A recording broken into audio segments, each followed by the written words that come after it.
नमस्कार, मैं डॉक्टर ऋचा उपाध्याय।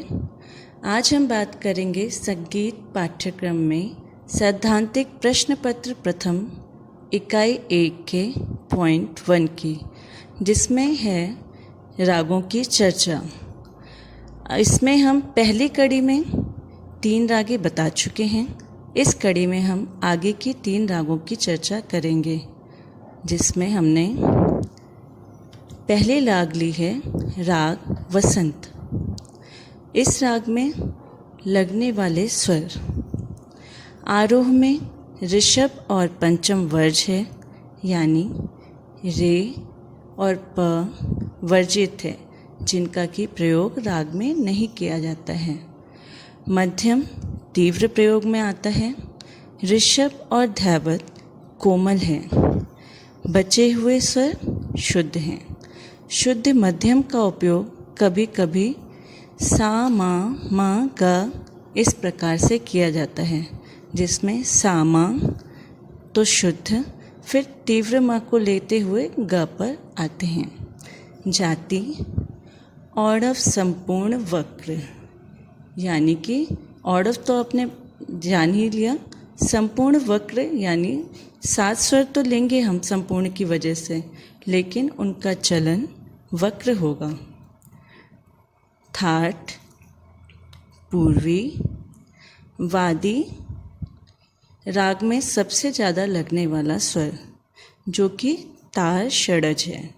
तार षडज से मतलब तार सप्तक का सा। यह बहुत ही कम रागों में ऐसा पाया जाता है जिसमें तार सप्तक के स्वर वादी स्वर हों। संवादी इसका पंचम अर्थात प है। गायन समय इसका रात्रि का दूसरा प्रहर या वसंत ऋतु में हर समय गाया जा सकता है। ये कहा जा सकता है कि केवल वसंत ऋतु में ही इसे हर समय गाया जा सकता है, किंतु अगर अन्य किसी समय में हम इसको गाएंगे तो रात्रि के दूसरे प्रहर में यह राग खिल के सामने आती है। विश्रांति स्थान ग सा सा प ग, जहाँ पे कि हम ठहरते हैं। मुख्य अंग हैं इसके सामा मा ग कौमा म ध नी ध प कौमा म ध प मा ग कौमा म नी ध मा ग रे सा म ध रे सा। अब इसमें जहाँ पर हम ठहराव दिखाते हैं वहाँ पर हम एस यानी उस स्वर के आगे हम इस प्रकार का चिन्ह लगा देते हैं, और कौमा का अर्थ है कि उतना टुकड़ा एक साथ हमें लेना है। अब आते हैं आरोह अवरोह पर। सा ग म ध नी सा, सा पर बिंदी यानी कि तार सप्तक का सा। अवरोह है इसका सा नी ध प म ग म नी ध मा ग रे सा, यानी ध पे कुछ ठहराव, फिर रे पे कुछ ठहराव। यही इसकी विशेषता है। विशेष राग बसंत वसंत ऋतु में गाया जाने वाला राग तो है ही, ये हम जान ही चुके। इसे मध्य और तार सप्तक में अधिक गाया जाता है, तभी इस राग की सुंदरता हमारे समक्ष प्रकट होती है। इस राग में बसंत ऋतु के अलावा श्रृंगार और विरह रस की बंदिशें देखने को अधिक मिलती हैं। शुद्ध मध्यम का प्रयोग कभी कभी इस प्रकार किया जाता है सामा मा ग। यह स्वर संगतियाँ राग बसंत का रूप दर्शाती हैं, जो कि इसमें दी गई हैं। अब आते हैं दूसरी राग दरबारी कान्हड़ा पर। इसमें प्रयोग होने वाले स्वर हैं गंधार, धैवत व निषाद कोमल।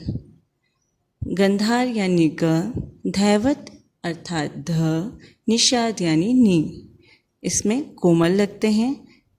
अन्य बचे हुए स्वर शुद्ध प्राप्त होते हैं। इसकी जाति है संपूर्ण संपूर्ण वक्र, यानी आरोह में तो संपूर्ण है और अवरोह में संपूर्ण वक्र। ठाठ है इसका आसावरी।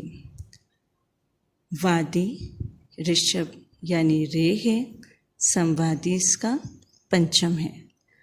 गायन समय रात्रि का तीसरा प्रहर। विश्रांति स्थान यानी जहाँ पे रुक सकते हैं सा रे पा, सा प रे। मुख्य चलन के अंग इसके हैं सा रे ग, रे ब्रैकेट में यानी कि रे पे आंदोलन है और कुछ कण का भी प्रयोग किया जाता है। फिर ग कॉमा मा पर ध, फिर प पे ब्रैकेट यानी उस पे भी आंदोलन और कण का प्रयोग है। फिर ध नी प कॉमा नी मा पर सा, फिर कॉमा सा नी ध नी प मा प मा पे पुनः ब्रैकेट का मतलब आंदोलन है। ग मा रे सा कॉमा ध नी सा। आरोह अवरोह सा रे ग मा प ध नी सा। अवरोह सा ध नी प म ग मा रे सा। विशेषता राग दरबारी कान्हड़ा तानसेन द्वारा बनाया हुआ राग है। यह धारणा प्रचलित है यह राग शांत और गंभीर वातावरण पैदा करता है। इस राग में गंधार और धैवत पर बहुत अधिक आंदोलन किया जाता है, जो कि इसको अन्य रागों से अलग स्थान पर विराजमान करता है। आरोह में गंधार को ऋषभ का कर्ण लगाकर और धैवत को पंचम का कर्ण लगाकर लिया जाता है। इसी तरह अवरोह में गंधार को मध्यम का कर्ण लगाकर और धैवत को निषाद का कर्ण लगाकर लिया जाता है। धैवत को अवरोह में छोड़ा जाता है, जैसे सा नी ब्रैकेट में यानी आंदोलन धा नी प। यह गमक और मेड़ प्रधान राग है। इसमें मुख्यतः अधिकतर स्वरों पे गमक और मेड़ का प्रयोग प्राप्त होता है। इस राग का विस्तार मंद्र मध्य सप्तक में किया जाता है, क्योंकि इन्हीं सप्तकों में यह राग खिलकर सामने आता है। अब आती है राग शुद्ध कल्याण। इसमें लगने वाले स्वर हैं मध्यम और निषाद वर्ज। आरोह में यानी आरोह में म और नी का प्रयोग नहीं किया जाता है। अवरोह में मध्यम तीव्र है। इसके अलावा शेष शुद्ध स्वर वर्ज नहीं है, बल्कि इसमें प्रयोग किए जाते हैं। जाति है औड़व संपूर्ण वक्र। ठाठ कल्याण है। वादी गंधार संवादी धैवत है। वादी गंधार यानी ग, संवादी धैवत अर्थात ध है। गायन समय रात्रि का प्रथम प्रहर। विश्रांति स्थान रुकने का स्थान सा गा प ग सा। मुख्य अंग है इसका ग रे ग, रे सा कॉमा नी ध प कॉमा ग रे ग कॉमा ग रे ग कॉमा प रे सा। अब जिस भी स्थान पर हमने कॉमा लगाया, इतने इतने टुकड़े हमें साथ में गाने हैं। आरोह है सा रे ग प ध सा पर बिंदी। फिर अवरोह सा नी धा प मा ग रे सा, ग रे ग प रे सा। विशेषता यह राग शुद्ध कल्याण में आरोह में राग भूपाली और अवरोह में राग यमन के स्वर प्रयुक्त होता है। इस राग को भूप कल्याण के नाम से भी जाना जाता है, परंतु इसका शुद्ध कल्याण नाम ही अधिक प्रचलित है। वर्तमान समय में तो कोई यह भी नहीं जानता कि भूप कल्याण नाम की राग कोई है भी। अवरोह में आलाप लेते समय सा नी धा और प म ग को मेड़ से लिया जाता है और निषाद और मध्यम तीव्र पर नाश नहीं किया जाता। तान लेते समय अवरोह में निषाद को उन्मुक्त रूप से लिया जाता है, मध्यम तीव्र को छोड़ा जा सकता है।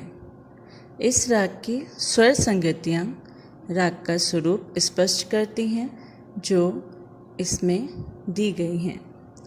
धन्यवाद।